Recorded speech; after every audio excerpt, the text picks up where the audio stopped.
Je reviens sur le sommaire et donc sur notre professeur Bokok-Cho. Donc c'est une technique que le professeur Bokok-Cho a mis en place au milieu des années 70 avec un objectif précis, permettre au peuple vietnamien d'avoir accès à une technique qui n'existe qui n'existe pas dans le monde ailleurs et qui puisse leur permettre de se prendre en charge leurs symptômes dans un contexte, économique et de vie qui est la libération du Vietnam. Donc on est juste au moment de la fin de la guerre du Vietnam. Pas de système de santé, beaucoup de dégâts, que ça soit sur le corps ou sur la ville et donc du coup une nécessité de pouvoir rapidement se soulager lorsqu'on a mal puisque pas d'accès à des soins de santé.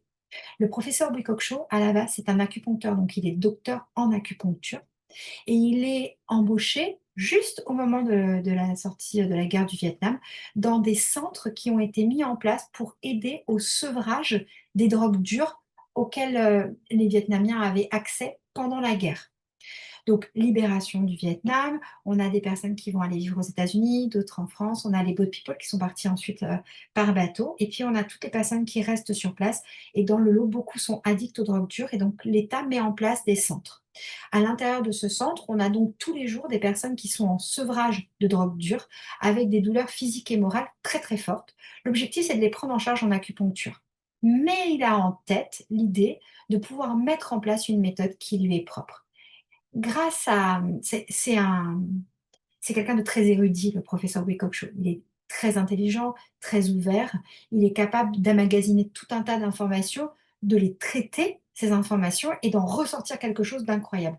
Il est toujours vivant. Il est vraiment incroyable. Il est né en 1942 et en fait, grâce, à l'invasion, américaine et française, il a eu accès à beaucoup de littérature, en plus de la littérature, d'énergétique chinoise qui est la base de son enseignement et il s'est rendu compte qu'à travers le monde, la réflexologie était utilisée sur les mains, les pieds, les oreilles, puisque le docteur Nogier, qui est français, c'était les années 50, mais que personne n'y avait pour le moment utilisé le visage comme zone réflexe. Et donc, quand on prend ces paroles, il dit Dieu a réservé le visage aux Vietnamiens. Et donc, tout en étant dans l'idée de faire de l'acupuncture pour soulager les personnes, il va commencer à faire des tests sur le visage. Et il va utiliser à la base des concepts vietnamiens, notamment le fait que dans le dialogue vietnamien, cette partie du nez qui s'appelle donc l'arête du nez en vietnamien, correspond au niveau du langage à la colonne vertébrale qui s'appelle l'arête du dos. Et il se dit, si mes ancêtres ont donné des noms communs, peut-être que je vais trouver des similitudes. Et donc, il commence à travailler pour des douleurs de dos sur le nez. Alors, je vous passe toutes les étapes. À l'époque, il travaille avec des aiguilles, c'est important quand même. Et donc, il se rend compte à un moment, quand il en parle, il dit: «Mon aiguille a été aspirée comme, comme dans du beurre, c'est rentré comme dans du beurre». Et au moment où il a poncturé un endroit sur le nez, la personne qui avait mal au dos a été soulagée immédiatement. À partir de ce moment-là, il va commencer à dessiner tout ce qu'il trouve. J'ai essayé de vous mettre ici les premiers dessins. C'est petit, je vais vous l'agrandir. Vous voyez? Et on a ses premiers dessins ici. Donc il va commencer à dessiner toutes ses découvertes. C'était pour soulager le bas du dos, il l'a trouvé ici. Dès qu'une personne arrivera avec une douleur de dos à un autre endroit, il viendra fouiller sur le nez. Et puis du coup, il va vite se rendre compte que les bras vont être positionnés ici. Et au début, il se doute que les jambes sont sur le bas du visage, mais il ne sait pas trop vraiment où elles se situent. Et au fur et à mesure de ses recherches, toujours avec des aiguilles d'acupuncture, il va déterminer des jambes qui vont se situer ici. On est sur le premier dessin. Rapidement, ça va vous expliquer toute la suite, c'est pour ça que je vous fais un petit peu d'historique. Rapidement, il va se rendre compte que parfois ça soulage, mais parfois ça fait pas vraiment d'effet. Et donc, plutôt que de se cantonner à se dire: «Ce schéma doit fonctionner parce qu'il a fonctionné dans le passé», il va se dire: «Peut-être qu'il y a des personnes qui vont répondre avec cette représentation du corps sur le visage, mais peut-être qu'il y a d'autres types de manifestations de douleur, d'émotion, de fatigue peut-être lié à des profils qui sont différents, qui fait que, là, ça fonctionne pas, mais si en allant chercher ailleurs, on trouvait une solution, ça pourrait être intéressant et donc plutôt que de se focaliser sur une seule représentation, il va aller chercher ailleurs et il va trouver d'autres représentations. Il va avoir une représentation avec, un pied ici, une jambe qui monte, le corps comme ça, le bras qui redescend et le visage au niveau de l'oreille. Il va avoir une représentation avec la tête ici, le buste qui descend le long de l'oreille, les jambes qui remontent et qui redescendent de cette manière. Il va réussir à avoir une représentation précise des organes sur le bas du visage, sur le haut du visage. Il va se rendre compte que parfois les personnes répondent à plusieurs endroits de manière positive et qu'en fait il fait son choix un peu, comme il le sent sur le moment, alors que d'autres personnes vont répondre seulement sur un schéma et pas sur un autre. Petit à petit, ça va lui permettre, parce qu'il note tout à chaque fois, petit à petit, ça va lui permettre de se rendre compte que finalement, c'est une question peut-être d'origine de symptômes. Par exemple, toutes les personnes qui avaient eu des bras coupés ou des jambes coupées et qui avaient des douleurs fantômes répondaient plutôt au schéma qui remontait comme ça et qui redescendait ici. Tandis que les douleurs musculaires répondaient très bien au schéma, le premier qu'il avait dessiné ici. Et au fur et à mesure, il se rend compte que finalement, en fonction du type de dérèglement fonctionnel, on peut déjà orienter notre choix vers un ou 2 schémas. Et puis parfois, même si on est bien parti dans notre logique, finalement, le profil de cette personne emmène plutôt sur tel ou tel schéma. Et qu'il faut du coup être très souple. Il explique ça comme si nous étions dans une pièce avec plein de miroirs et que tous ces miroirs étaient un peu cassés et qu'en fait, en regardant dans chaque petit bout de miroir, on pouvait se voir en petit, en entier, en seulement une partie, mais surtout sous différents angles. Et que ces schémas de réflexion qui représentent le corps en tout ou en partie sur le visage permettent d'avoir cette opportunité de réagir par rapport à la réponse de la personne. Car la technique de réflexologie faciale Tien Shan, c'est une technique qui ne fait que je fais une action qui dure entre 20 et 30 secondes, je demande à la personne comment elle se sent. En fonction de la réponse, je vais soit continuer mon travail, soit je vais changer d'axe. Et en fait, on passe notre temps à tester, écouter la réponse de la personne, réajuster ou continuer en fonction de est-ce que ça fonctionne bien, un peu, pas du tout. Et on joue comme ça avec la personne en l'espace de, je dirais, 5 minutes en gros. On est censé avoir, soulagé à peu près 80 du ressenti sur le moment de la personne. Et pour cela, donc on utilise ce qu'on appelle les schémas de réflexion. Toujours en travaillant sur, sa méthode, donc il se dit: «Bon, bah, voilà, maintenant j'arrive à soulager les symptômes, mais quand je cherche mes points, parfois, en plus de soulager le symptôme, la personne, quand je la vois la fois d'après, elle me dit: "Il s'est passé ça, ça, ça, ça, ça"». Et donc il se rend compte assez rapidement qu'il a 2 axes de travail. Il a des cartes qui représentent le corps sur le visage et il a des points bien précis qui, quand il les stimule, apporte quelque chose de différent en plus de la stimulation du schéma de réflexion. Pendant des années, il va poncturer chaque point et il va demander aux personnes ce qu'elles ressentent lorsqu'il poncture les points et il va noter. Il va commencer à développer sa technique au milieu des années 70. Ça va vraiment prendre l'ampleur du Dien Shan tel qu'on le connaît aujourd'hui au début des années 80 et il va ouvrir la méthode au peuple vietnamien à partir de 87 et avant cela, il va former ses collègues médecins, mais toujours avec du travail avec des aiguilles. En 87, il se dit: «Bon, ma méthode, elle est vraiment très évoluée. Maintenant, il faut que ça serve». Et à ce moment-là, il se dit: «Il faut que je retire les aiguilles parce que les personnes vont être, bon, vont avoir peur de se faire mal et puis ils risquent vraiment de se faire mal». À l'époque, il avait appelé sa méthode Dien Sham, Sham avec un M. Dien voulait dire technique qui observe le visage et le corps. Il était acupuncteur, donc il travaillait aussi sur le corps et qui permet avec des aiguilles de venir poncturer les points, parce que Sham voulait dire aiguille. Donc technique d'observation et de travail sur la face et la surface avec des aiguilles. En 87, il va changer le nom de sa méthode. Il va l'appeler Dien Shan, Dieu Can Le Fap. Désolée si des personnes vietnamiennes sont ici, je ne suis pas très douée pour, avoir, bien communiqué, en vietnamien. Et donc Dien Shan Duken Le Fap veut dire technique de réflexologie, donc qui utilise le système nerveux comme véhicule de transfert d'informations, qui observe le visage, le corps et qui travaille sur le visage et le corps en venant stimuler les terminaisons nerveuses. Pour pouvoir permettre à tout le monde d'accéder à cette méthode, en 87, il retire les aiguilles et il commence à mettre en place des outils. Au début, il va mettre en place un bâton de verre, comme le faisait le docteur Nogier en France pour les oreilles. Il va le casser plusieurs fois, il va se rendre compte que c'est pas pratique pour lui et il va passer au métal. Et puis, rapidement, il se dit, le problème, c'est que moi, avec mes aiguilles, je peux faire des intentions yang, yin dispersantes, yin absorbantes, et il va mettre en place des outils qui vont avoir les mêmes résultats que ces aiguilles. Et à ce moment-là, on commence, donc on est en 87, on commence à avoir la méthode de Dien Shan telle qu'on l'a aujourd'hui. Sauf qu'elle évolue. Il y a des schémas qui se sont ajoutés. Aujourd'hui, on a 52 schémas pour le visage et le corps. Parce que rapidement, il se dit, il ne faut pas s'arrêter au visage. Il faut aller voir ce qui se passe également sur le corps. Alors ça, lui, il se le dit rapidement, mais il va vraiment le développer dans les années 90, enfin, dans sa tête, fin des années 80, mais il va les publier à partir des années 90. On a quelques schémas qui sortent en 89 et la plupart des schémas sur le corps arrivent au début des années 90.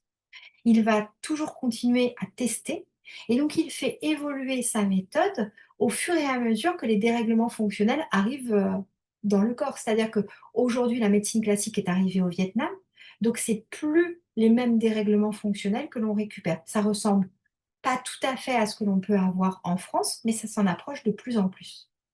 Aujourd'hui, le professeur Buikok est très âgé puisqu'il est né en 42. C'est ses enfants, Bui Minh Tam, Bui Minh Tri, Bui Minh Lung et Bui Minh Tai, enfin Kai, le mari de Bui Minh Tai, parce que Tai c'est la fille, qui reprennent le flambeau des travaux de son père et se sont divisés le monde en entier. Tam est parti pour Canada, États-Unis et normalement sud, sud de l'Amérique. Il va s'occuper du Vietnam et de l'Asie de manière générale. Lung va s'occuper de l'Europe et Kai, qui est donc le mari de Tai, vont travailler ensemble plutôt sur le côté logistique. Parce qu'il y a tout ce qui est outils également, création d'outils et vente des outils à travers le monde. Donc, comme je vous disais, la réflexologie faciale, c'est l'interdépendance des schémas de réflexion, c'est-à-dire des cartes qui représentent le corps sur le visage, des points cartographiés qui sont désormais nommés points fixes, BQC pour Buikok Cho, et des outils que le professeur Buikok Cho a créés. Là, je vous montre les schémas de base. Aujourd'hui, on en a beaucoup plus. On retrouve le premier là en rouge que j'ai essayé de vous décrire et le deuxième là dont je vous ai parlé pour les douleurs fantômes. Ils portent tous des noms. Il l'a appelé Monsieur Yang, Madame Yin, Penfield, Rodin. Là, c'est Yang vu de profil. Le crâne, les organes sur le bas du visage. Mais après, il y a tout un tas d'autres schémas qu'on apprend au fur et à mesure de la formation. Ce qu'il faut comprendre, c'est que chaque personne peut répondre à un schéma en fonction du dérèglement qu'elle a dans le corps. Et si vous et moi, nous avons le même dérèglement, on ne va pas forcément avoir le même schéma qui va répondre. Une zone réflexe apparaît dans les 10 minutes qui suivent le moment où on commence à avoir un symptôme. Et à ce moment-là, elle se projette sur les endroits où nous avons le plus grand nombre de terminaisons nerveuses, que ça soit les pieds, les mains, le visage, les oreilles. Ça, c'est une hypothèse qui part du principe que sur le corps, nous avons euh, des glandes, des parties du corps, des organes, des dérèglements fonctionnels qui sont projetés en utilisant le système nerveux comme véhicule d'information. Donc là, on est plutôt sur le visage, mais ça veut dire qu'en gros, on ne se balade pas avec toutes ces cartes sur le visage. On se balade avec la représentation réflexe des zones qu'il faudrait que l'on vienne stimuler pour harmoniser notre corps. Donc, comme généralement nous avons plusieurs problèmes, imaginons que vous avez une cervico-brachiale, ça serait plutôt peine fine, donc dans le bras, mais vous avez aussi mal au ventre et vous avez une petite zone sur le ventre ici qui existe également. Mais c'est pas pour ça que vous avez tout le schéma ou tout ce schéma. Vous avez la représentation réflexe des dérèglements qui sont dans votre corps. À l'aide d'outils, nous allons venir les stimuler. Une fois que cette stimulation est terminée, on ne va pas s'arrêter à soulager la personne, on va passer à l'étape d'après qui est de comprendre pourquoi le dérèglement est venu et on va mettre en place ce qu'on appelle des formules de points. Les formules de points utilisent les points cartographiés du professeur Bucock-Chou. On va utiliser des formules de points au début toutes faites. Plus on avance dans la formation, plus on va apprendre à les modifier et à les créer nous-mêmes. Et par exemple, si j'ai une douleur inflammatoire, je vais utiliser un schéma de réflexion pour soulager la douleur ressentie sur le moment et je vais utiliser une formule de points anti-inflammatoire pour aider mon corps à, à créer lui-même son propre mécanisme de régulation et de retour à l'équilibre le plus parfait possible. Comme les terminaisons nerveuses sont très petites, nous allons utiliser des outils. Donc là, je vous ai montré essentiellement les outils du visage sur cette image, mais il y a également des outils pour le corps puisqu'il y a des schémas sur le corps. Toujours le professeur Becoq-Chou que j'essaye de vous mettre un peu dans toutes les situations, des vieilles photos, des nouvelles. Donc, on reprend. La réflexologie faciale, c'est la combinaison de schémas de réflexion qui représentent les dérèglements fonctionnels que nous avons dans le corps et en venant les stimuler avec des outils, nous allons pouvoir soulager le symptôme ressenti. Puis, par exemple, j'ai mal au genou à cause d'une émotion, je vais venir travailler la zone réflexe du genou, peut-être ici, peut-être ici, peut-être ici. Ça va dépendre de la personne et on va jouer par test. Puis, je vais aider son émotion enfin, la personne à mieux gérer son émotion grâce à une formule de points. Donc, symptôme, origine du symptôme. Et pour travailler tout ça, j'ai besoin d'utiliser des outils. Des outils de stimulation de zone, comme des petites roulettes, des petits marteaux, et des outils plus précis de stimulation des points. Ça va? Donc, le mécanisme physiologique, c'est celui que je vous ai expliqué. Ça, c'est les médecins auriculothérapeutes qui l'ont déterminé. Le visage a une innervation uniquement via le nerf trijumeau pour le ressenti. En gros, notre visage, il est énervé par les nerfs crâniens. Les nerfs crâniens, ils vont avoir un retour d'information directement au niveau du cervelet. Ce retour rapide expliquerait, parce que tout ça reste une hypothèse, expliquerait la rapidité d'exécution. Et on sait grâce aux médecins auriculothérapeutes qu'une zone réflexe apparaît à peu près 10 minutes après le début du symptôme. Ça veut dire que vous avez sur le visage des zones réflexes qui représentent des dérèglements fonctionnels que vous ne ressentez pas encore. Mais le jour où vous les ressentez, elles sont bien ancrées, les zones réflexes, elles sont donc très faciles à trouver. Le Dian Shan, son mécanisme de fonctionnement, c'est de venir stimuler une zone qui représente le dérèglement que vous avez dans le corps, de tout de suite, au bout de 30 secondes, demander à la personne comment elle se sent et en fonction de la réponse, soit de rester au même endroit parce que ça fonctionne, soit de chercher la meilleure zone pour la personne. Une fois que ça, c'est travaillé, la création ou l'utilisation d'une formule de points toute faite pour aider le corps à se réguler dans son mode de fonctionnement pour que le problème ne réapparaisse pas. Et donc, ce que je vous propose, là, rapidement, c'est de tester ensemble une toute petite zone qui va nous prendre juste 1 minute ensemble. Voilà, on imagine que nous sommes en centre de formation. Et donc, du coup, je vais utiliser cette petite roulette, par exemple, mais vous pourriez tout à fait utiliser vos doigts. Cette roulette, quand vous voulez utiliser vos doigts à la place, on va venir frotter. Et je vais venir travailler une zone bien précise qui se situe dans un énorme pavé juste ici.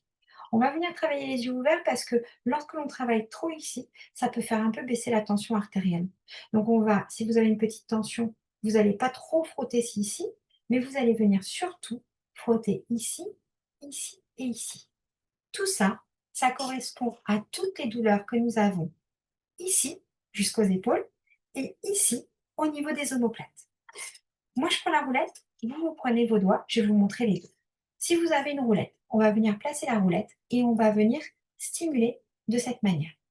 Pas besoin d'appuyer. Justement, les outils du professeur Wei-Kok Chou, elle s'appelle Yang, sont des outils qui font leur travail tout seuls. Donc, il suffit juste de venir poser l'outil et de créer juste une petite stimulation pendant 20 à 30 secondes. Si vous n'avez pas d'outil, ce qui est tout à fait probable, nous allons venir travailler avec nos doigts. Pour cela, moi j'aime bien faire ça. Je viens ici et je crée une stimulation dans ce sens. Vous pouvez faire des allers-retours. Hein, tac, et on peut venir frotter toute la zone. En frottant, on crée une stimulation yang qui ressemble à celle-ci. On fait ça pendant 20 à 30 secondes et on observe. Si vous voyez, alors j'ai choisi cette douleur parce que moi j'ai ce problème dans le corps et donc du coup je voulais vous montrer ce qui se passe sur le visage. Regardez, et j'ai une zone très rouge qui apparaît ici alors que j'ai roulé partout de la même manière. J'ai une zone ici et j'ai une zone ici qui apparaît. Ces zones sont la représentation plus précise de la manifestation de ma douleur sur mon visage. Je demande au bout de 30 secondes à la personne comment elle se sent. Et si je vois que ça me fait du bien et que ça me détend, eh bien, je reviens travailler précisément les lieux qu'en ont besoin. Donc, plutôt que de tout rebalayer, je vais revenir travailler cette petite zone pendant 10-15 secondes, puis celle-ci, 10-15 secondes, puis celle-ci, 10-15 secondes, soit d'avoir fait au moins 30 secondes sur la totalité de la zone. Et à nouveau, je demande à la personne comment elle se sent. Je peux faire ça 3 fois. Et après, l'idéal pour vous, c'est de prendre un bic de couleur. Moi, je vais prendre ce qu'on appelle un petit détecteur. Et je vais venir fouiller à l'intérieur de la petite zone rouge pour trouver un petit point qui me pique plus que les autres. Et je vais rester fixée dessus. Je vais faire la même chose aux autres endroits. Je trouve un petit point qui pique un peu plus que les autres et je reste fixée dessus. Chaque point peut être travaillé plusieurs fois ou vous pouvez retrouver plusieurs points à l'intérieur de la même petite zone. À chaque fois que j'ai fini de stimuler un point, je teste. Si je vois que le point m'a fait énormément de bien, je retourne dessus. Et si je vois qu'il est encore sensible, je le stimule. S'il n'est plus sensible, je vais chercher un copain à côté. Et je balaye comme ça toute la zone ici. Si vous êtes ici, vous êtes plutôt au niveau de la nuque. Si vous êtes sur le début des sourcils, vous êtes plutôt au niveau des épaules. Si vous êtes sur la zone entre le sourcil et l'œil, toute la zone qui est là, comme ça ici, vous êtes sur toute la partie claviculaire et omoplate. Et je pense que rien qu'avec cette toute petite expérience que vous allez pouvoir reproduire chez vous, vous allez, rien qu'avec vos doigts, être capable de ressentir la détente musculaire que propose la réflexologie faciale. Si jamais vous avez envie d'apprendre la réflexologie faciale, il y a 2 niveaux de formation. Il y a la base et il y a le perfectionnement. Bien sûr, il faut commencer par la base avant d'arriver au perfectionnement. Mais à la base, vous avez encore 2 niveaux. En fait, la base 1, on apprend les schémas de réflexion et on apprend à soulager les douleurs, les, les ressentis comme fourmillement, comme paresthésie, aussi les émotions et la sensation de fatigue. Si vous voulez apprendre juste pour la famille, la base 1 suffit largement. Par contre, si vous souhaitez en plus pouvoir comprendre le dérèglement fonctionnel du corps et donc utiliser un protocole qui va réguler le mode de fonctionnement du corps pour que le symptôme ne réapparaisse pas, alors dans ces cas-là, c'est la base 2. La base 2, elle travaille sur les points fixes cartographiés la mise en place des formules de points du professeur Bukosho pour permettre au corps de se réguler afin que la sensation qui a été gérée avec les acquisitions de la base 1 ne réapparaisse pas. Une fois qu'on a bien digéré la base et uniquement si vous avez une, volonté, professionnelle, il est intéressant de faire le perfectionnement. Le perfectionnement n'a d'intérêt que si vous avez un objectif professionnel. Alors, pour culture générale, tout est intéressant, mais en termes de travail et de ce que nous allons réaliser, c'est plutôt pour les personnes qui ont un besoin de travailler en cabinet. Là, on va aller sur le corps et surtout, on va apprendre la manière dont les formules de points se créent de manière à pouvoir d'abord apprendre à les modifier, puis apprendre à les recréer nous-mêmes. Et on va approfondir le questionnement, la manière dont on analyse les dérèglements fonctionnels de la personne pour pouvoir créer vraiment un protocole de A à Z qui soit exactement celui dont la personne a besoin. Sur le site internet du centre de formation, également sur, Linktree, si vous voyez, ça sur, les Facebook et Instagram. Vous avez, toutes les informations sur la formation avec donc du coup, depuis, la base 1 jusqu'au perfectionnement. J'utilise 3 modes d'apprentissage que je mixe dans la même formation. Nous avons du présentiel qui va représenter quand même une grosse partie de l'acquisition. Nous avons des e-learning en direct, très peu en base 1, un peu plus en base 2, beaucoup en perfectionnement parce qu'on travaille beaucoup sur des études de cas. Donc il y a beaucoup de e-learning en direct, des sessions, de cours et des sessions d'entraînement qui sont, coachées et donc du coup, on va, faire ça en ligne parce que ça nous permet d'inviter une personne qui arrive avec des dérèglements fonctionnels, de l'interroger et de monter en live ensemble le protocole. Et en plus de ça, j'ai créé des vidéos préenregistrées qui sont un peu comme un prof à la maison. Là, il y en a pas mal pour la base 1 parce que j'ai vraiment fixé les bases de la formation. Un peu moins sur la base 2 et pas du tout en perfection. En mixant ces 3 outils de communica de d'apprentissage, ça me permet de travailler sur les différents types d'acquisition, que ça soit au niveau du toucher, de l'audition ou, du visuel. Et ça me permet aussi de répéter les informations pour que vous puissiez apprendre avec moi en formation et pas avoir à tout rebosser, vous-même, de votre côté. C'est court, 30 minutes à chaque fois, mais ça permet, de faire le tour, rapidement sans trop vous prendre votre temps d'un sujet, différent tous les mois. Donc aujourd'hui, l'idée, c'était de vous montrer comment de vous expliquer pourquoi la réflexologie faciale était aussi intéressante dans la gestion du symptôme et de la douleur. Si vous avez des questions, vous pouvez me contacter soit par téléphone au 06 65 64 31. Privilégiez les SMS en journée parce que du coup, je donne beaucoup de cours et quand je suis en cours, je réponds pas forcément au téléphone. Mais par contre, sur Facebook et Instagram, vous avez accès à mon Calendly. Le Calendly, c'est mon agenda partagé. Vous pouvez prendre des rendez-vous, soit téléphoniques, soit en visio de 30 minutes, d'une heure, en fonction de la quantité de choses que vous souhaitez aborder au niveau de votre bilan et des formations qui pourraient vous intéresser et ça me permet de vous montrer ce qu'on a et ce qui pourrait peut-être correspondre à vos besoins.